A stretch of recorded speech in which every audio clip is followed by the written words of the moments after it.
we just might not be scientific and technically sophisticated to the extent that's necessary in order to recognize what is the real evidence in this, in what we have collected.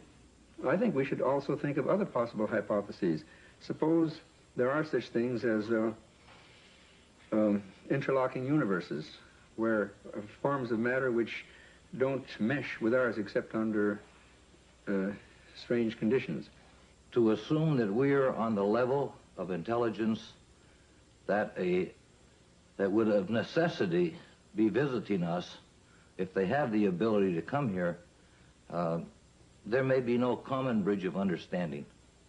There may be attempts at communication and we don't recognize it as communication. We must always be aware of the fact that we may be testing the wrong hypothesis. As for instance, in the days when people talked about stones falling from heaven, that was testing the wrong hypothesis.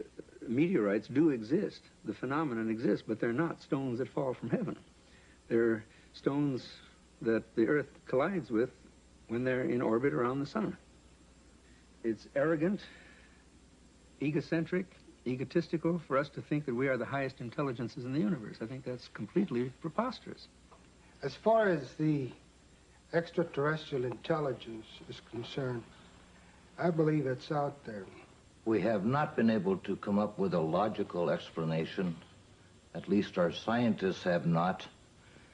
The only plausible explanation that would explain all of these sightings is the theory that these could be intelligently controlled vehicles